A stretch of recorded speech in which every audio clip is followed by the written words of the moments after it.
how is this war with Iran impacting the Trump Rubio uh, uh, AFPI agenda for the Western Hemisphere from a I guess global perspective, but obviously drilling down on Western Hemisphere policy. No, that's a great question because we've had people tell us, we've had this focus on the Western Hemisphere since the president took office, and we've had so many big wins in the Western Hemisphere. And for those of us Latin Americanists, it's great to see. It's great to see the administration caring so much about our own region, right? But some people are like, well, now the focus is back on the Middle East. Like, here we go. Latin America Here is we going to go be again. neglected again. Yeah. And what I say to that is I think that's not right at all.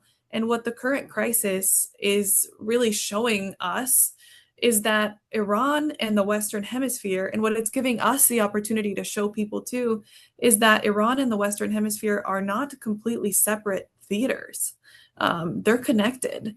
Iran has built, and we've been saying this for years, right? They've built real concrete footholds in the Americas, especially in Latin America, because there was this vacuum that the US left. And they have very strong partnerships with so many regimes like Venezuela, like Cuba. So now that we're seeing pressure on Iran globally, or US pressure on Iran, this actually, what it does is it reinforces the Trump administration, President Trump and Rubio's vision and of strategy and what it looks like in our own hemisphere. They're pushing hostile actors out of our neighborhood, and they are taking care of issues that might become threats for the US. So I think, we it's for us, it's encouraging that from the America First Policy Institute and the Western Hemisphere Initiative, we don't think that the priorities of the administration have changed. We still think that our hemisphere comes first, but confronting Iran abroad is actually helping limit its ability to continue projecting that power close to US borders. So I think that's an important connection to note. But one more thing I'll say about it is, I'm not. I'll be the first to say that I'm not a Middle East expert, but I think it's very important to note how different also these theaters are. They're culturally different, they're geographically different, they're strategically different. Um, and I think it's really important to note that what works in the Western Hemisphere, or what has worked in the Western Hemisphere, is not necessarily a template that we should try to replicate in Iran. And what works or doesn't work in Iran should not be a template for Latin America. Because we've gotten questions also like, oh, hey, like Iran was not as quick as and easy as we thought that it would be. Like, what does that say about Caracas like operations that might happen in the Western Hemisphere? What does that say about Cuba? You know, Iran is a very different, deeply entrenched authoritarian system. And they have, an anti-American sentiment that that has been there for a very, very long time. So it's a very fundamentally different case from Latin America. And I think that we have to continue treating it that way. Like what's happening here is not necessarily uh, fully a template for what's happening there, although they are related in so many ways. Well, you brought up Cuba in your last statement, and the few minutes we have left with you, I want you to discuss, and this is kind of connected, and it's a nice segue to the Cuban issue. Has the Iran war put liberating the Cuban people from a regime that has haunted them since 1959? Um, has that been put on the back burner by the Iranian war, and what is next to come vis-a-vis Cuba? That's a great question. I think that's a question we're all like scratching our heads and asking ourselves. Um, I will say I don't think that Cuba has been put on the back burner because Cuba, and we've been saying it for a very long time, Cuba is like the liberation of Cuba and the liberation of Venezuela. They're an America First policy. We want our Western Hemisphere and we want our neighbors to be stable and free. So as for What's going to happen in Cuba, I would say right now, it's continuing to get weaker and weaker and weaker, and that in great part is thanks to the US.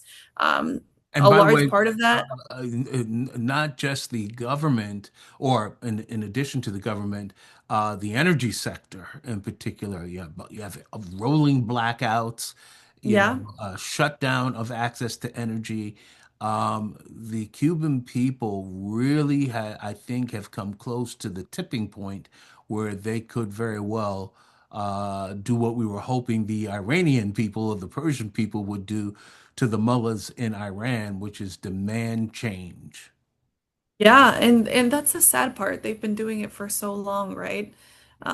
They have been in the situation that they're in for 67 years. It's actually devastating, and it's a humanitarian catastrophe that's happening over there. So I think it most certainly is still a number one priority for the administration. Um, and I can tell you why, and I think that what I can tell you what I think the administration wants it to look like. What's in the American interest is simply, it's very simple. What's in the American interest is to have a Cuba that is no longer an enemy to the US and does not continue to export disorder into our country. Because And Cuba to the is a region. major destable and yeah, and to the entire world. Like it is actually a major source of instability, not only for the Western Hemisphere, but for the world. That's why we have the largest number of foreigners fighting in Russia with the Cubans. And that's why we have the most presence, like the biggest threat to our intelligence in the US is the Cuban. Like, and for us, if we're looking at it geographically, and if we're talking about it in the way that you and I began this conversation talking, which is about why geography matters so much, we have an authoritarian regime that's only 90 miles from Florida. And they are also at a critical maritime crossroads. They sponsor terrorism, and they're aligned with all of these actors that we've also talked about that are exporting chaos into the United States. It also is deeply relevant to intelligence, migration, regional influence, and who has that influence in our hemisphere, and just security in general. So I think that it's very important to think about Cuba because the situation there is very deeply relevant and deeply concerning to you and to me, but it should be to all Americans because it has very direct implications for our American national security. And I think that's why it won't get put on the back burner. I think right now we're seeing it run its course, right? Like the US has been doing some stuff, not only did the liberation of Venezuela and the capture of Nicolas Maduro, not only did that take away a massive source of their income because they were receiving so much oil from Venezuela, but also the US had a big part in telling Mexico that they could no longer send petroleum and oil shipments, which is a large part of what was sustaining Cuba after January 3rd. And so we are seeing that the US is still continuing to put pressure. And I think right now Cuba is under serious strain. As you said, they have an economic collapse, energy shortages, rolling blackouts, continued mass migration, a shrinking population. It's very devastating. So I think we shouldn't let Cuba stray too far from our minds because it'll be back in the focus pretty soon. Well, actually, on that hopeful note, I think is a perfect place to end our comprehensive interview about all things Western Hemisphere. Melissa, I'm going to have you on again because there's some issues that we didn't get a chance to cover regarding our hemisphere and the future of our hemisphere. I'd like to actually go to our northern border and talk about the strain between the Canadian and the US government and what are the implications. Is the strain just temporary, or is it going to be a permanent phenomenon of the geopolitical landscape in this region?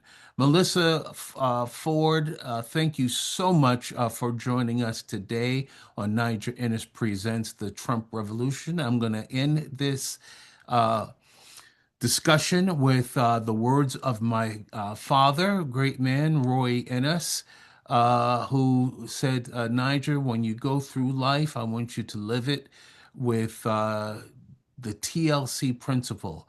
And I said, Pop, is that tender love and care? He said, Nope, it is truth, logic, and courage. Thank you again, Melissa, for joining us today. I look forward to having you back. I look forward to it too. Thank you so much and see you next time.